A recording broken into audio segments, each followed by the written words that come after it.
Welcome to our new session of KCC tutorials.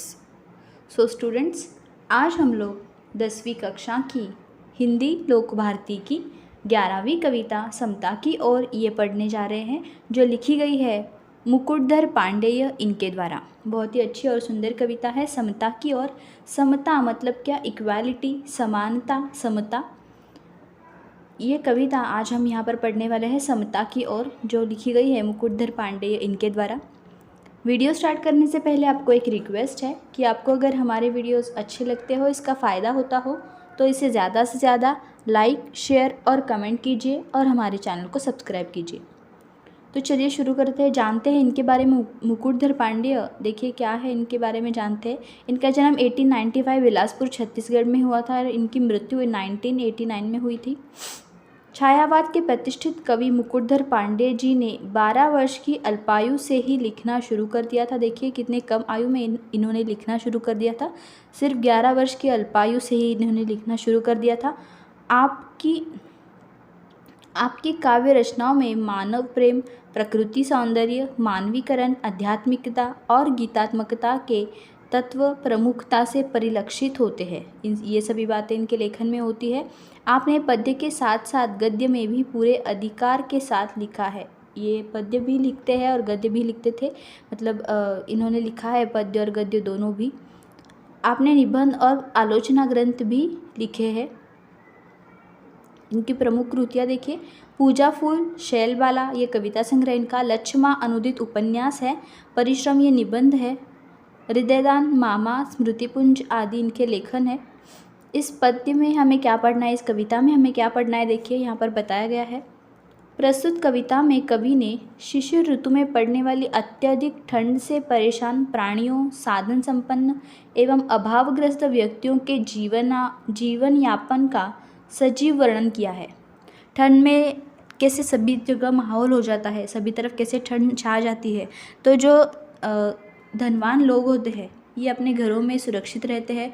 कुछ ना कुछ सुझाव ये कर लेते अपने ठंड से बचने के लिए, कुछ ना कुछ तजुर्बा ये लगा देते, मतलब ठंड से बचने के लिए ये कुछ ना कुछ कर लेते।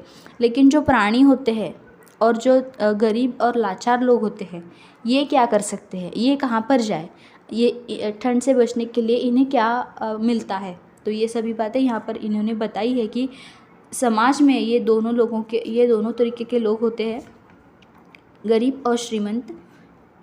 तो ये लोगों की समता यहाँ पर उन्होंने बताई है। समाज में अमीरों को गरीब भाइयों की भलाई के बारे में अवश्य विचार करना चाहिए। कवि का कहना है कि धनवान और निर्धन दोनों भाई भाई है, इन्हें समानता से रहना चाहिए, समता से रहना चाहिए। समाज में अमीर और गरीब भाई भाई की तरह रहना चाहिए।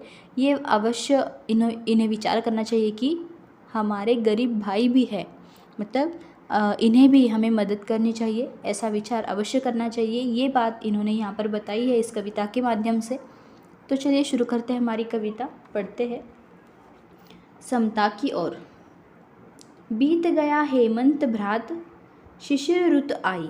कवि कहते हैं कि हेमंत ऋतु का समय अभी बीत गया है। बीत गया मतलब चला गया है, और शिशिर ऋतु आया है। शिशिर ऋतु का आगमन हुआ है, जिसमें बहुत ज़्यादा ठंड पड़ती है।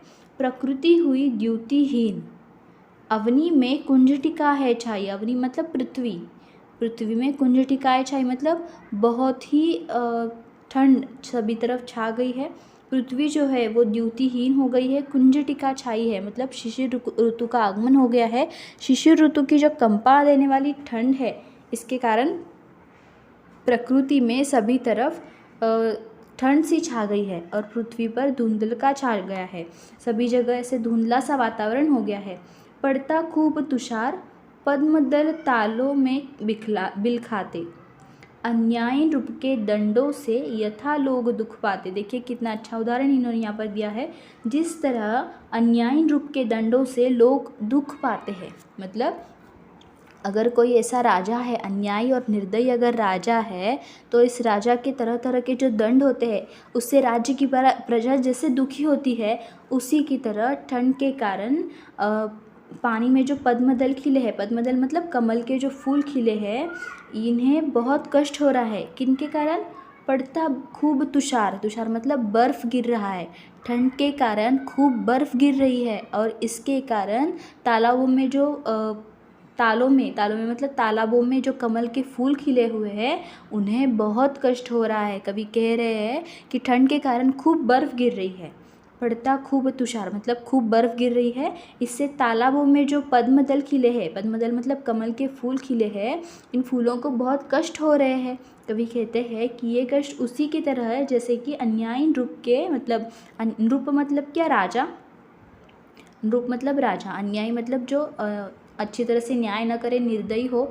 निर्दयी और अन्यायी राजा के तरह तरह के जो दंड होते हैं, इनसे कैसे प्रजा दुखी होती है, कैसे कष्ट उठाने पड़ते हैं प्रजा को, उसी की तरह इन कमल के फूलों को भी कष्ट उठाना पड़ रहा है। निशा काल में लोग घरों में निज निज जा सोते हैं, बाहर श्वान स्यार चिल्लाकर बार बार रोते हैं। निशा काल मतलब क्या? रात का समय, जब सोने का समय होता है, रात का समय। तो कह रहे हैं कवि कि रात्रि के समय लोग जो है घरों में निज निज जा सोते हैं, मतलब घरों में अपने अपने जिनके घर होते हैं, ये अपने अपने घरों में जाकर सो जाते हैं। लेकिन बाहर श्वान, श्वान मतलब क्या? कुत्ता। स्यार मतलब सियार जैसे प्राणी, ये क्या करे? ये किनके घर में जाए? क्या जानवरों को कोई घर होता है? नहीं। तो ठंड के मारे जानवरों का बुरा हाल हो रहा है और वे असहाय प्राणी, ना बोल सकने वाले प्राणी चिल्ला चिल्ला कर सारी रात रो रहे हैं। बार बार रोते रहे मतलब सारी रात ये रो रहे हैं। कवि कह रहे हैं कि रात्रि के समय ठंड बढ़ जाती है, ठंड पड़ती है, तो ऐसे समय लोग अपने अपने घरों में जाकर सो जाते हैं। पर बाहर जो कुत्ते और सियार जैसे जानवर है, प्राणी है, इन्हें बहुत ठंड लग रही है। ठंड के मारे इनका बुरा हाल हो रहा है और ये प्राणी चिल्ला चिल्ला कर रो रहे हैं। देखिए नेक्स्ट स्टांजा में कवि क्या कहते हैं? अर्धरात्रि को घर से कोई जो आंगन को आता। अर्धरात्रि में मतलब आधी रात में अगर कोई घर से आंगन में आता है बाहर, तो क्या होता है? शून्य गगन मंडल को लख यह मन में है भय पाता।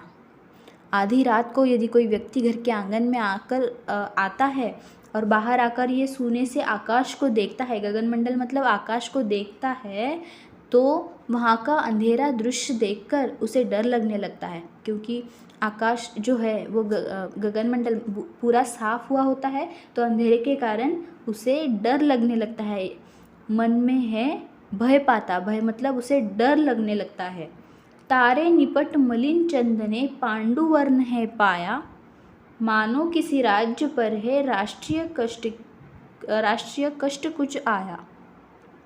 देखिए कवि क्या कह रहे हैं? तारे निपट मलिन चंदने पांडुवर्ण है पाया, मतलब ठंडक भरे इस मौसम में आकाश के जो तारे होते हैं ये भी ऐसे ब्लर ऐसे दिख रहे हैं। निपट मलिन चंदन, मलिन मतलब ऐसे धुंधले दिखाई देते हैं। और चंद्रमा का जो सफ़ेद वर्ण है, रंग है, पांडुवर्ण मतलब सफ़ेद रंग है, ये भी ठीक से नहीं दिखाई दे रहा है। मलिन चंदने पांडुवर्ण है पाया, चंद्रमा का जो सफ़ेद रंग है ये भी पीला ऐसे दिखाई दे रहा है। ये सब देखकर ऐसा लगता है जैसे किसी राज्य पर कोई संकट आने वाला है। राष्ट्रीय कष्ट कुछ आया मतलब इस राष्ट्र पर, राज्य पर कोई राष्ट्रीय संकट आ गया हो, ऐसा लग रहा है। कवि कहते हैं कि ठंडक भरे मौसम में आकाश में तारे भी धुंधले दिखाई दे रहे हैं और चंद्रमा का रंग भी सफ़ेद होने के बजाय ये कैसा दिख रहा है? पीला सा दिख रहा है। पांडुवर्ण है पाया मतलब ये रंग बदल गया है, पीला सा दिख रहा है, मानो किसी राज्य पर है राष्ट्रीय कष्ट कुछ आया, मतलब कुछ संकट की ये सूचना हमें लग रही है। धनियों को है मौज रात दिन, उनके है उनके पौबारे, दीन दरिद्रों के मत्थे ही पड़े शिशिर दुख सारे। देखिए कवि इस स्टांजा में क्या कह रहे? कवि कहते हैं कि शिशिर ऋतु की जो भी कष्टदायी, ये कष्ट देने वाली, कांप देने वाली, थरथराने वाली जो ठंड है, ये ठंड से धनिक लोगों को बहुत मौज आती है, मतलब अच्छा लगता है उनको। मतलब ये धनिक वर्ग के जो लोग होते हैं वो दिन रात इस ठंड का आनंद ही आनंद लेते हैं, क्योंकि उनके पास ठंड से बचने की सब सुविधाएं होती हैं। धनिक लोग हैं तो इनके पास सभी सुविधाएं होती है।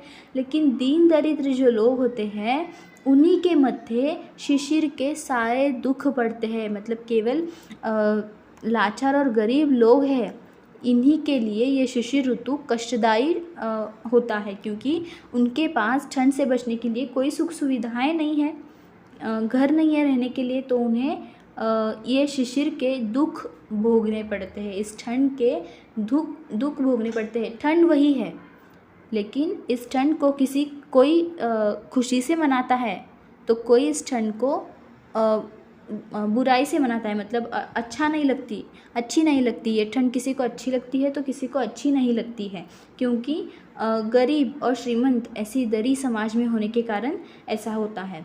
देखिए ये आगे क्या कह रहे हैं, वे खाते हैं हलवा पूड़ी दूध मलाई ताज़ी।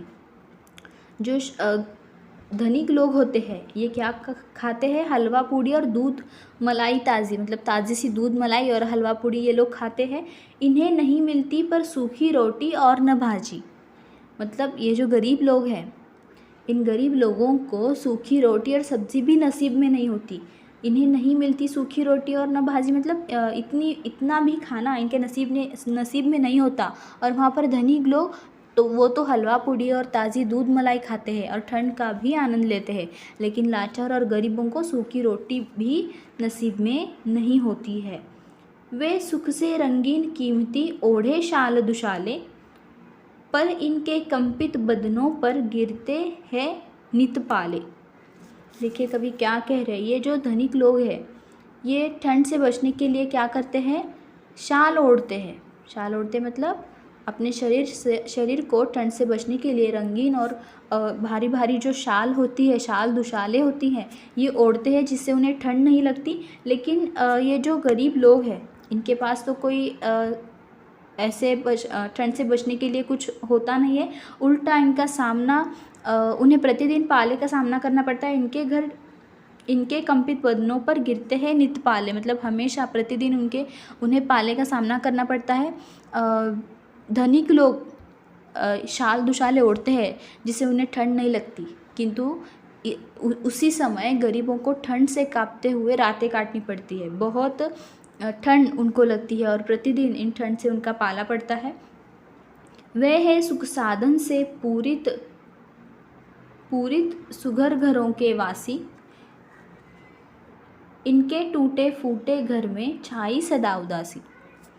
अमीर लोग जो होते हैं, इन धनिक लोग, इनके पास सुख के कई साधन होते हैं। इनका घर बड़ा होता है रहने के लिए, घर में कई ऐसी वस्तुएं होती हैं जिससे इन्हें क्या कह सकते हैं हम, सुख साधन मिल सके, सुख मिल सके, शांति मिल सके, आराम मिल सके, शरीर को कष्ट ना करना पड़े, ऐसे कई साधन इनके यहाँ होते हैं और ऐसे सुंदर सुंदर घरों में ये लोग रहते हैं। लेकिन ये जो गरीब लोग होते हैं, उन गरीब लोगों के घर में टूटे फूटे घर होते हैं। इनके टूटे फूटे मतलब झोपड़ियाँ होती है, मतलब गरीब से होते हैं ये लोग, और इनके घर में हमेशा उदासी छाई हुई रहती है। अमीर लोगों के पास सुख के कई साधन होते हैं और वे सुंदर घरों में रहते हैं, और दूसरी ओर लाचार और गरीब जो लोग हैं ये टूटे फूटे घरों में, झोपड़ियों में रहते हैं, जहाँ सुविधाएं नहीं होती है, वहाँ सदा उदासी का माहौल होता है। पहले हमें उदर की चिंता थी, उदर मतलब क्या, पोट, हमारा जो पेट है, उदर मतलब क्या, पेट, हमें पहले उसकी चिंता थी, न कदापि सताती, माता समथी प्रकृति हमारी पालन करती जाती। पहले सब लोग प्रकृति पर निर्भर थे, प्रकृति मतलब नेचर, निसर्ग। हम पहले प्रकृति पर निर्भर थे, मतलब डिपेंड थे, इसीलिए हमें उदर की चिंता मतलब पेट की चिंता कभी न सताती। पेट भरने के लिए चिंता नहीं होती थी, क्योंकि प्रकृति से ही सारी आवश्यकताएं पूरी हो जाती थी। वह हमारे माँ के समान हमें संभालती थी। माता समथी प्रकृति हमारी पालन करती जाती, हमारा पालन पोषण ये अपनी माँ की तरह करती थी प्रकृति। लेकिन अभी ऐसा नहीं रहा है, प्रकृति से हमने बहुत कुछ पाया है। हमको भाई का करना उपकार नहीं क्या होगा, भाई पर भाई का कुछ अधिकार नहीं क्या होगा। देखिए लास्ट स्टैंज़ा में कवि क्या कहते हैं, बहुत इंपॉर्टेंट बात कवि कहते हैं कि मनुष्य में कोई अंतर नहीं होता है, मतलब भाई के समान ही होता है। हमको भाई का करना उपकार नहीं क्या होगा, मतलब ये कह रहे हैं कि सभी को आपस में भाई का नाता है, ऐसे रहना चाहिए। एक भाई का दूसरे भाई पर कुछ न कुछ अधिकार तो होता ही है, भाई पर भाई का कुछ अधिकार नहीं क्या होगा। ये कह रहे हैं कि एक भाई का दूसरे भाई पर कुछ ना कुछ तो अधिकार होता ही है, इसलिए हमारे मन में एक दूसरे पर उपकार करने की भावना होनी चाहिए, मदद करने की भावना होनी चाहिए। समाज में जो अमीर लोग हैं, जो धनिक लोग हैं, इन्हें गरीब भाइयों की मदद करनी चाहिए, उन्हें सहारा देना चाहिए और उनकी भलाई के बारे में सोचना चाहिए। यही ये लास्ट स्टैंजा में कह रहे हैं कवि। तो इस तरह से इन्होंने समता कैसे समाज में फैलनी चाहिए, कैसे होनी चाहिए, ये इस कविता के माध्यम से बताया गया है। तो इस तरह से ये कविता यहाँ पर ख़त्म होती है। इसके कुछ शब्द अर्थ अभी हम देखते हैं। द्युतिहीन मतलब तेजहीन, स्यार मतलब गीदड़ सियार, पांडुवर्ण मतलब पीला रंग, पाला मतलब बर्फ और हिम। तो इस तरह से ये कविता यहाँ पर ख़त्म होती है। आपको अगर ये वीडियो अच्छा लगा हो तो इसे ज़्यादा से ज़्यादा लाइक, शेयर और कमेंट कीजिए और हमारे चैनल को सब्सक्राइब कीजिए। And thank you for watching our videos and good bye.